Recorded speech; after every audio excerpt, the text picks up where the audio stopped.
partir de maintenant, nous vivrons misérablement ici, dans une mansarde.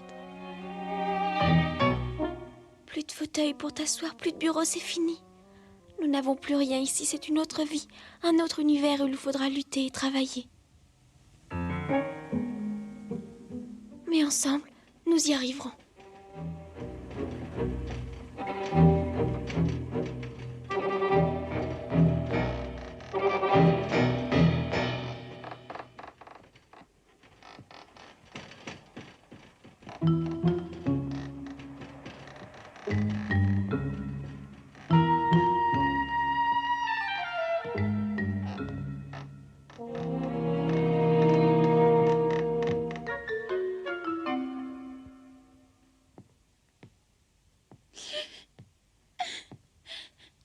C'est bien toi, Becky?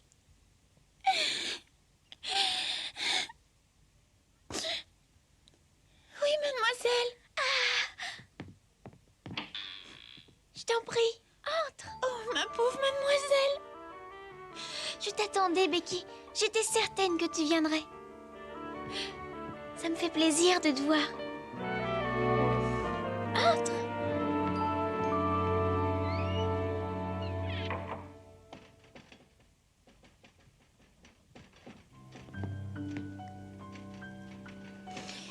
Mademoiselle, j'ai beaucoup pleuré en pensant à vous. C'est pas possible qu'une chose pareille vous arrive. Becky.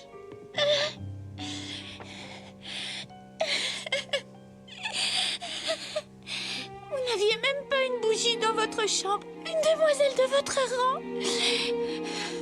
Comment une chose aussi horrible peut-elle vous arriver? J'ai tellement de peine pour vous, mademoiselle.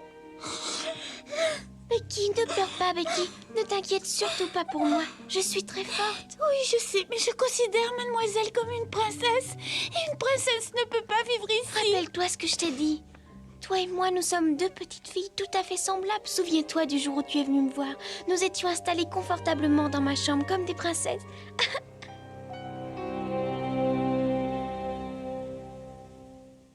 Oh, un jour, je regardais les belles dames entrer au théâtre et j'ai vu une princesse.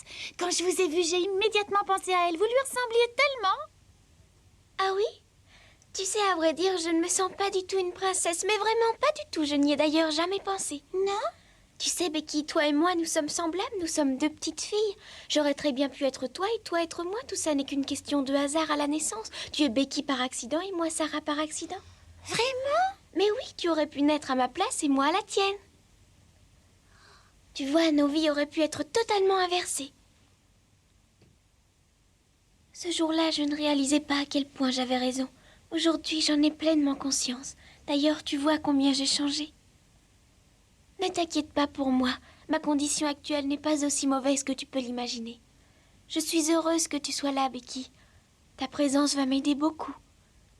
Tu vois, nous sommes pareils. Maintenant, je n'ai plus rien d'une princesse. Je vis comme toi dans une mansarde. Mademoiselle, mademoiselle, vous n'avez pas changé pour moi. Quoi qu'il arrive, vous resterez toujours une véritable princesse. Je ne peux pas supporter de vous voir dans ce taudis. Je suis vraiment peinée, je voudrais vous aider.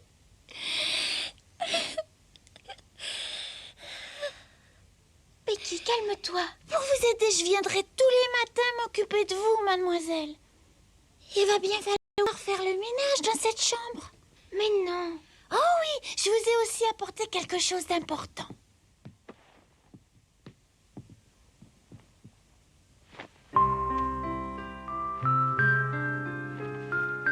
Vous l'aviez oublié le jour de votre anniversaire. Je m'en suis aperçue alors que je débarrassais et j'ai tout mis de côté. Ah, merci. Dedans, vous trouverez des vêtements de rechange que Mariette m'a donnés pour vous. Prenez-les. Merci pour tout, Becky. Eh bien, mademoiselle, demain matin, il faudra se lever très tôt. Alors, si vous avez besoin de quelque chose, vous frappez contre ce mur, mon lit est juste derrière, j'accourrai. Comme ça, deux coups, ça sera un signe entre nous deux, comme si nous étions de véritables prisonnières. Merci, merci mille fois, Becky. Mademoiselle, je vous serai toujours dévouée. N'oublie pas ta bougie. Oh non, je vous la laisse, moi j'ai l'habitude de l'obscurité.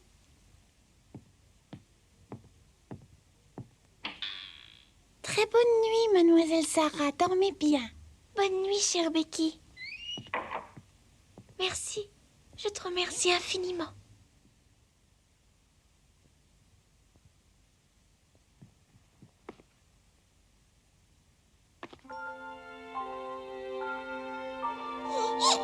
Voilà, maman. C'est mon cadeau d'anniversaire pour toi que j'aime. Ah, mais qu'est-ce que c'est? C'est quelque chose que maman Sarah aime beaucoup. Ça te plaît? Oh, merci, Lottie, c'est très joli. Hurrah! Hurrah! Hurrah!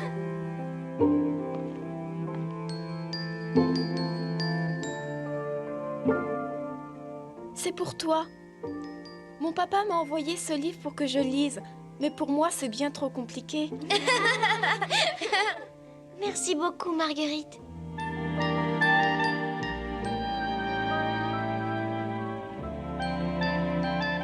Mademoiselle, j'ai acheté ça pour votre anniversaire. Prenez.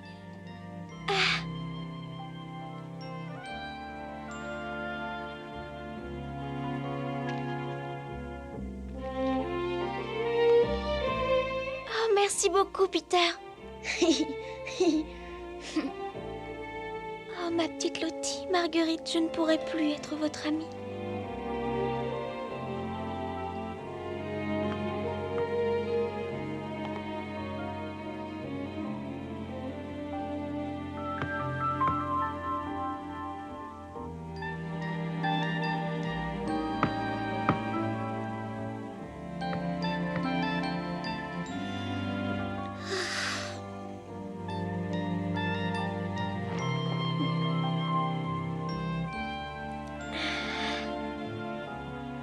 Maintenant, je n'ai plus personne. Oh, je suis injuste, il me resterait qui comme ami sincère et fidèle?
va bien, Becky, tu peux venir.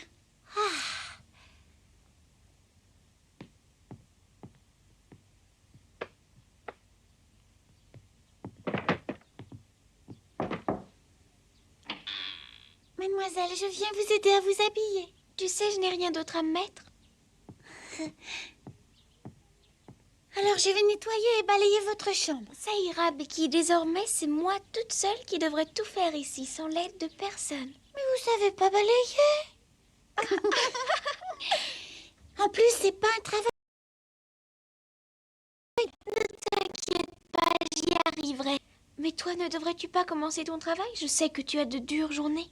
Tu dois y aller maintenant. Non, pas avant de nettoyer ici. C'est mademoiselle que je voudrais servir et pas mademoiselle Marie. Sois raisonnable, ma petite Becky. Monsieur James ne tardera pas à s'éveiller et tu devrais déjà être en bas. C'est vrai. Et il me faudra rallumer le fourneau, nettoyer toute la cuisine, faire toutes les courses et servir le petit déjeuner. Allez, pose ce seau et ce balai et pars vite. Oh, mademoiselle, je suis désolée.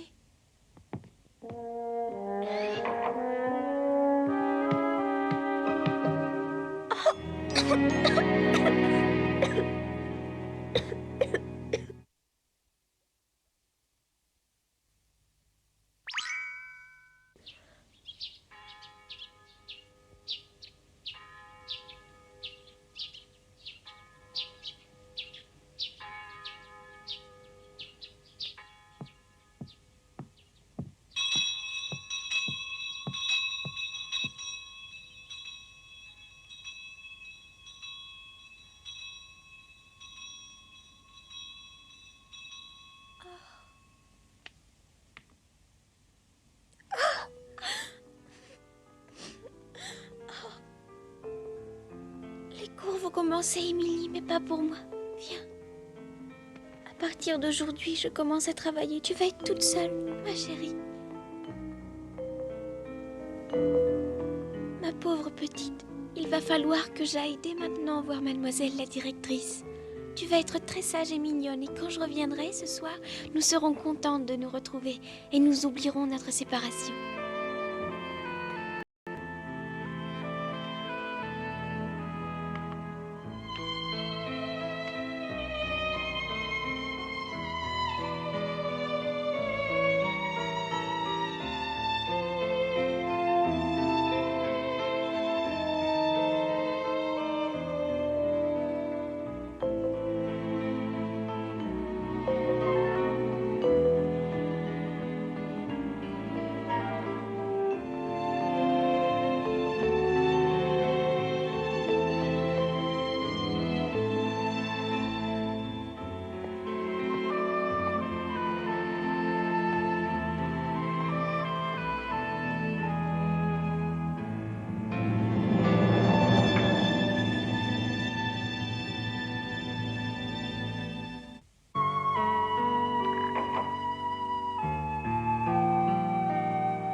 Mariette, tu es là?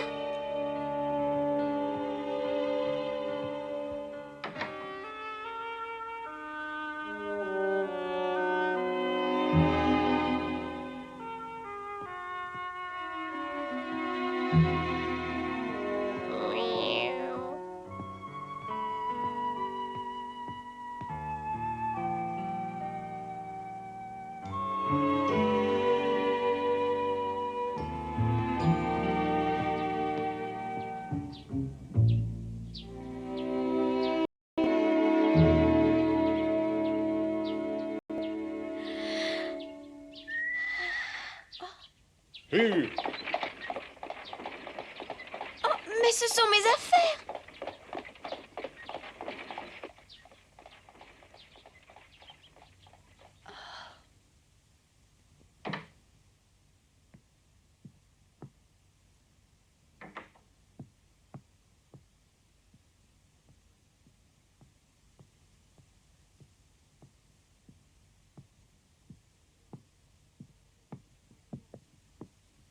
Mariette! Oh, mademoiselle Sarah, c'est vous. Mariette, vous partez? Mais où allez-vous? C'est que madame la directrice m'a dit de partir aussi. Je m'en vais chercher un autre travail. Il faut bien que je gagne ma vie. Oh, j'aurais tellement désiré rester au service de mademoiselle. Pardonne-moi, Mariette, tout cela est de ma faute et je fais pleurer tout le monde. Oh, mais absolument pas. Ce n'est pas de votre faute, mais je voudrais vous dire combien j'ai été heureuse de vous servir, Sarah. Et maintenant, j'ai beaucoup de peine de vous quitter. Oh, Mariette! Mademoiselle, tout ceci m'attriste tellement. Oh. Mariette, que faites-vous ici? Vous devriez être déjà partie. C'est que je faisais mes adieux à mademoiselle. Vous n'êtes plus la femme de chambre particulière de cette jeune fille. Allez-vous-en, je vous en prie. Oui, oui. Eh bien, mademoiselle, bonne chance. Oh.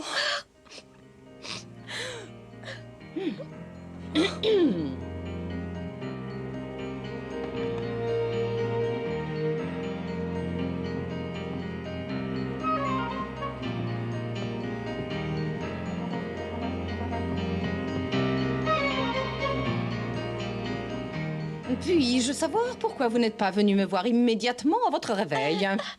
Qu'est-ce que c'est que ça? Pourquoi portez-vous cet horrible ruban? Mais mademoiselle, c'est pour la mort de mon père que je dois le porter.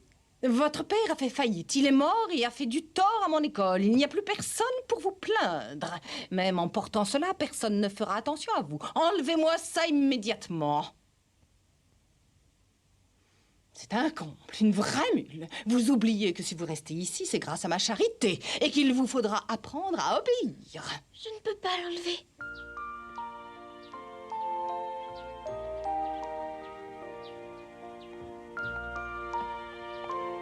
Au revoir, mademoiselle, et j'espère à bientôt.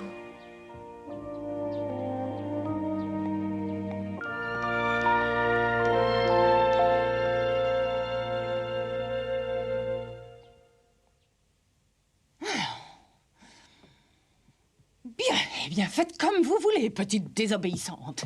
Suivez-moi. Marie, James? Oui, tout de suite. Oui, madame la directrice. Qu'y a-t-il pour vous servir, madame la directrice? J'ai décidé d'employer cet enfant aux cuisines à partir d'aujourd'hui. Traitez-la le plus sévèrement possible. C'est une enfant très difficile et très têtue. Il faut absolument la dresser. Oui. Madame la directrice, à vos ordres.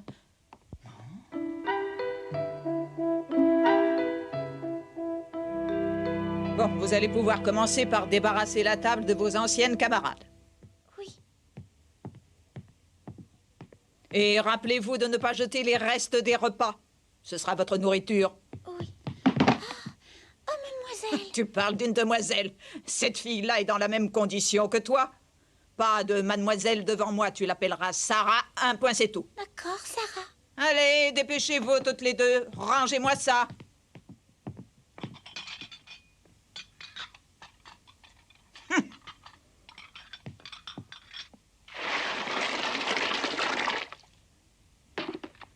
Mademoiselle Sarah. C'est vrai, Becky, Sarah, ça suffit.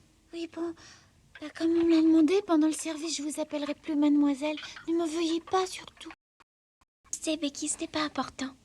Est-ce que vous allez vous taire toutes les deux? Toi, Sarah, tu vas aller tout de suite balayer les salles de classe. Oui.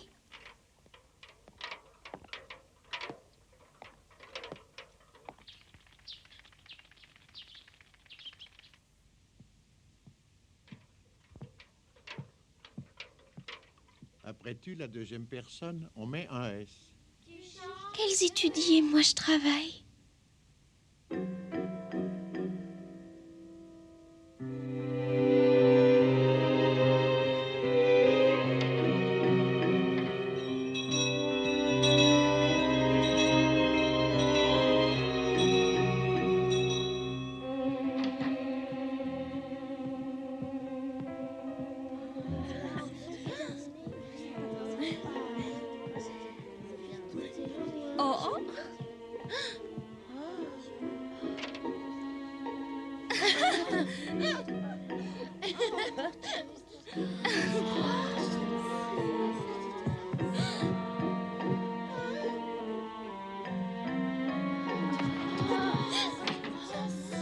Que faites-vous ici? Allez, dispersez-vous.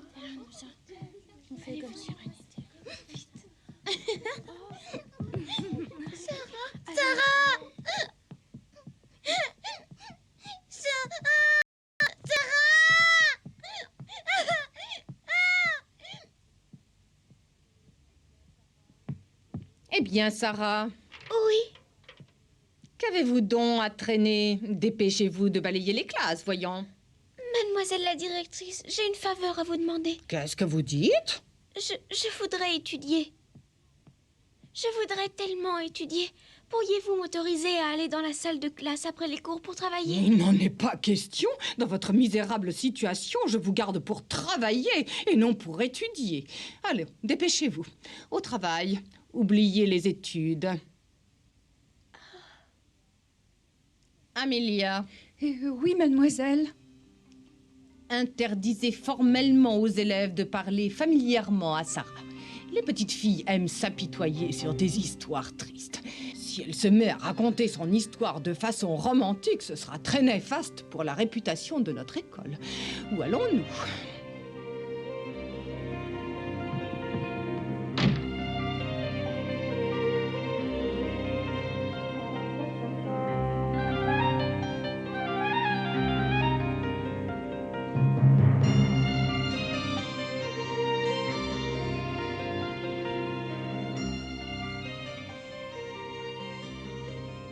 Oh, mon papa.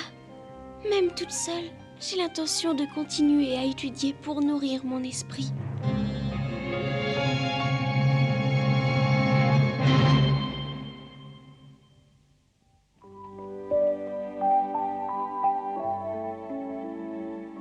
Je m'habitue peu à peu à mon travail.